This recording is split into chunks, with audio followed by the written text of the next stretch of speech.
اب یہاں پہ جو اہل علم جو اس کو سولو کرتے ہیں نا ان دونوں احادیث کو، ٹھیک ہے، یہ دونوں میں اختلاف ہے۔ حضرت طلق سے جو حدیث مروی ہے اس میں تو یہی بتایا گیا کہ رسول اللہ صلی اللہ علیہ وآلہ وسلم نے اسے منع نہیں کیا کہ آپ نے دوبارہ سے وضو رپیٹ آپ کو کرنا پڑے گا، ٹھیک ہے، اور پھر آپ صلی اللہ علیہ وآلہ وسلم نے یہ فرما دیا کہ انسان کے ہی جسم کا ایک پارٹ ہے، ٹھیک ہے۔ جبکہ ابو ہریرہ کی طرف سے جو ہمارے پاس حدیث ہم تک پہنچی ہے اس میں کیا لکھا ہوا ہے، اس میں کیا بیان ہے کہ وضو دوبارہ کرنا ہوگا، اور جب اس کے بیچ میں کوئی چیز نہیں ہے تو وضو دوبارہ کر لینا چاہیے۔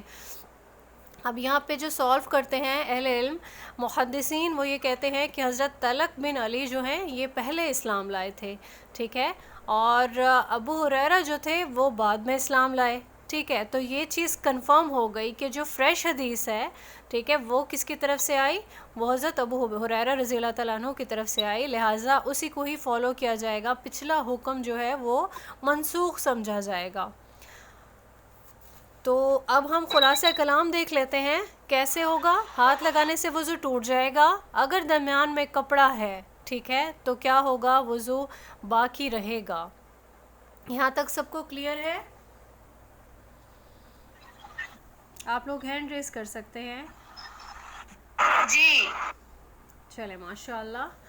اب ہم آگے چلتے ہیں، یہی 2 احادیث تھیں، 3 احادیث جو رہ گئی تھیں، ٹھیک ہے۔ انشاءاللہ ہم لوگوں نے کل ایک اور جو چیپٹر سٹارٹ کیا ہے، باب آداب الخلاء، یعنی کہ ٹوائلٹ جانے کے جو آداب ہیں ہم ان کو اسٹڈی کر رہے تھے۔ اس میں اب ہم دیکھتے ہیں کہ حدیث نمبر 338 سے سٹارٹ کریں گے انشاءاللہ، ایسا ہی ہے نا؟ حدیث نمبر 338 ہے کہ انسان کی معمولی سی بے احتیاطی بھی قبر کے عذاب کا باعث بن سکتی ہے، وہ ہمیں اس حدیث سے پتہ چلے گا، ٹھیک ہے۔ وعن ابن عباس رضی اللہ تعالیٰ عنہ قال، حضرت ابن عباس رضی اللہ تعالیٰ عنہ سے یہ روایت ہے، قال مر النبی صلی اللہ علیہ وآلہ وسلم، گزرے رسول اللہ صلی اللہ علیہ وآلہ وسلم، بقبرین، 2 قبروں کے پاس سے، آپ اپنا مائک انمیوٹ کریں۔ فقالا، تو آپ صلی اللہ علیہ وآلہ وسلم نے فرمایا، انہما، یہ دونوں، لیعذبان، البتہ ان کو عذاب دیا جا رہا ہے، وما یعذبان، اور ان کو عذاب نہیں دیا جا رہا، فی کبیر، کسی بہت بڑے معاملے میں۔ عمیرہ، جی عمیرہ آپ کا مائک میوٹ ہے۔ اچھا، کہاں سے میوٹ ہوا؟ مجھے تو نہیں آئیڈیا ہوا۔ چلیں اسی حدیث کو ہم دوبارہ سے ریپیٹ کر لیتے ہیں، 1 منٹ ہوا ہے میوٹ کیا، وہ میوٹ آن کیا۔ ٹھیک ہے۔ اب اسی حدیث کو ہم دیکھ لیتے ہیں اگین۔ حضرت ابن عباس رضی اللہ تعالیٰ عنہ سے روایت یہ مروی ہے، ٹھیک ہے، مر النبی صلی اللہ علیہ وآلہ وسلم، گزرے نبی مکرم صلی اللہ علیہ وآلہ وسلم، بقبرین، 2 قبروں کے پاس سے، فقالا، تو آپ صلی اللہ علیہ وآلہ وسلم نے فرمایا، انہما، یہ دونوں، لیعذبان، البتہ ان کو عذاب دیا جا رہا ہے، وما یعذبان، ان کو عذاب نہیں دیا جا رہا، ان دونوں کو، فی کبیر، بہت بڑے معاملے میں۔ کیا یہاں تک ہم نے پڑھا؟ جب آپ صلی اللہ علیہ وآلہ وسلم 2 قبروں کے پاس سے گزرے، ٹھیک ہے، تو پھر آپ نے فرمایا یہ دونوں جو قبریں ہیں، ٹھیک ہے، ان کو عذاب دیا جا رہا ہے، اور کسی بہت بڑے معاملے کی وجہ سے عذاب نہیں دیا جا رہا۔ بڑے معاملے ہمارے نزدیک کون سے ہوتے ہیں؟ گناہ کبیرہ ہوتے ہیں نا، ٹھیک ہے۔ تو یہ جو آگے اس میں حدیث میں ہمیں پتہ چلے گا وہ 2 معاملے ایسے کون سے ہیں جن کی وجہ سے ان کو عذاب دیا جا رہا ہے۔ اچھا، یہاں پہ گرامر کے جو اسٹوڈنٹس ہیں وہ ساتھ ساتھ اس کو تھوڑا سا دیکھ بھی لیا کریں، جیسے ہم نے ابھی 2 قبروں کی بات کی ہے، ٹھیک ہے، قبرینی، تو یہاں سے ہمیں پتہ چلتا ہے کہ 2 قبروں کی بات ہو رہی ہے۔ اسی طریقے سے آگے جو سیکھے چلتے آ رہے ہیں، یعذبانی، یعنی دونوں کو عذاب دیا جا رہا ہے، ٹھیک ہے، تو اس سے آپ کو بہت آسانی ہو جائے گی سمجھنے میں۔ اما احدہما، رہا ان دونوں میں سے ایک، فکانا لا یستتر، تو وہ نہیں بچتا تھا، من البولی، یعنی کہ یورین سے، پیشاب سے، اس کے چھینٹوں سے، ٹھیک ہے، یہ تینوں ٹرانسلیشنز کی جا سکتی ہے۔ وَأَمَّا الْآخَرُ، رہا دوسرا، فکانا، تو وہ تھا، یمشی چلتا تھا، من نمیمتی چغلی کے ساتھ، یعنی کہ وہ چغل خور تھا. فاخذ جریدتاً آپ صلی اللہ علیہ وآلہ وسلم نے پکڑا ایک ٹہنی کو، جریدہ کہتے ہیں ٹہنی کو، رطبتاً یعنی کہ وہ تازہ تھی، تر تھی. فشک کہا آپ نے شک کر دیا اس کو، آپ صلی اللہ علیہ وآلہ وسلم نے، یعنی اس کو درمیان سے پھاڑ دیا، نصفینی دو ٹکڑوں میں. فغارزا تو آپ نے گاڑ دیا، فی کلو قبرن ہر قبر میں، واحدتاً یعنی ہر ایک قبر میں ایک ٹکڑا گاڑ دیا. فقالو تو صحابہ نے کہا یا رسول اللہ صلی اللہ علیہ وآلہ وسلم لما کیوں، فعلتا آپ نے یہ کیا، ہاذا یعنی ایسے آپ نے کیوں کیا. قالا آپ صلی اللہ علیہ وآلہ وسلم نے فرمایا لعلہ شاید کہ یخفف ہلکا کر دیا جائے، یعنی عذاب ہلکا کر دیا جائے، عنہما ان دونوں سے، معلم یہی بسا جب تک کہ یہ خشک نہ ہو. اب یہاں پہ ہمیں سیکھنے کے لیے کون کون سی چیزیں ملیں گی اس کو ہم دیکھتے ہیں ون بائی ون. پہلے تو یہ کہ رسول اللہ صلی اللہ علیہ وآلہ وسلم قبروں کے پاس سے گزرے اور پھر انہوں نے بتایا صحابہ کرام کو کہ دونوں کو جو عذاب دیا جا رہا ہے، ٹھیک ہے، یہ کس وجہ سے، پیشاب کی چھینٹوں سے وہ نہیں بچتا تھا، مطلب کیئر نہیں کرتا تھا. واش روم گیا، اس پہ چھینٹیں پڑیں، ٹھیک ہے، اس کو فیل ہوا. خاص طور پر یہ جو WC والے کموڈ میں تو ایسی آپشن نہیں ہوتی، آپ بعد میں اپنے آپ کو اچھے سے واش کر لیتے ہیں، لیکن WC والے خاص طور پر جو سیٹ ہوتی ہے اس میں ایسے چانسز بن سکتے ہیں کہ آپ کے پاؤں پہ بھی چھینٹیں آ جائیں، آپ کی شلوار کے پائنچے پہ چھینٹیں آ جائیں. آپ اگر تھوڑی سی بے احتیاطی کر لیں اور آپ کو معلوم ہے کہ چھینٹیں پڑے ہیں، ٹھیک ہے، اس کے باوجود بھی آپ نے اپنی پاکی کا خیال نہیں رکھا، آپ نے صاف نہیں کیا، اس کو پانی سے تر نہیں کیا، ٹھیک ہے، کپڑے چینج نہیں کیے، یا جو بھی کام آپ کر سکتے تھے، آپ کی جو بھی پاسبل تھا آپ کے لیے، ٹھیک ہے، پاکی حاصل کرنے کے لیے، آپ نے وہ نہیں کیا، ٹھیک ہے. تو یہاں پہ یہ دیکھیں کہ اس کی وجہ سے، اس ایک چھوٹے سے کام کی وجہ سے انسان کو عذاب ہو سکتا ہے قبر میں. اللہ تعالیٰ کو یہ چیز پسند نہیں ہے. یہ جو پیشاب کے چھینٹے ہیں اوبویسلی انسان کی ناپاکی کا باعث بنتے ہیں، اور مومن اپنے آپ کو پاک رکھتا ہے، یہ اس کی فطرت میں ہے.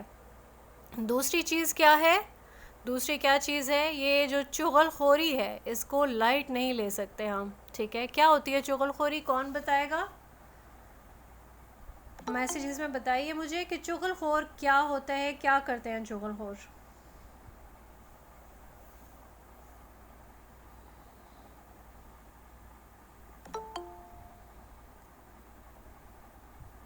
کسی کو بھی نہیں معلوم؟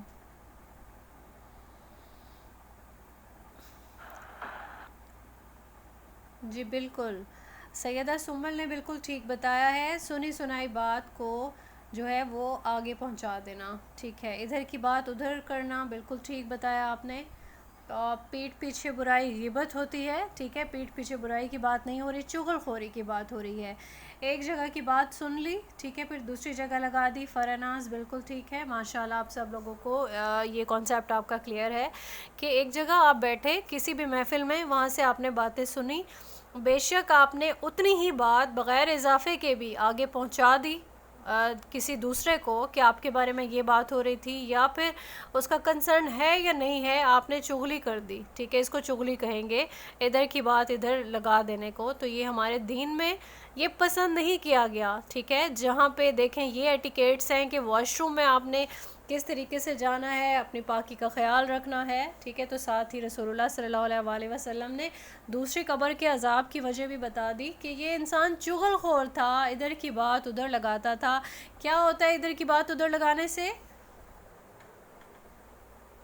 دلوں میں محبتیں ختم ہونے لگتی ہیں، ٹھیک ہے، فساد برپا ہو جاتے ہیں، فیملیز کے آپس میں تعلقات خراب ہو جاتے ہیں، رشتے خراب ہو جاتے ہیں، ٹھیک ہے. دل جو ہے وہ دوسروں کے لیے صاف نہیں رہتا ہے.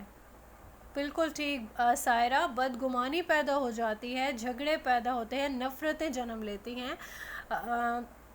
عظمیٰ، فرناز، آپ سب لوگوں کی بہت بالکل ٹھیک آپ لوگوں نے آنسر کیا ہے، ماشاءاللہ. تو یہ چیز دیکھیں کہ اللہ کو کیونکہ نہیں پسند، تو یہی ریزن ہے کہ قبر میں اس انسان کو عذاب ہو رہا تھا. اچھا، اب یہاں پہ میرا یہ سوال ہے کہ رسول اللہ صلی اللہ علیہ وآلہ وسلم کو کیسے پتہ چلا کہ قبر کے اندر عذاب دیا جا رہا ہے؟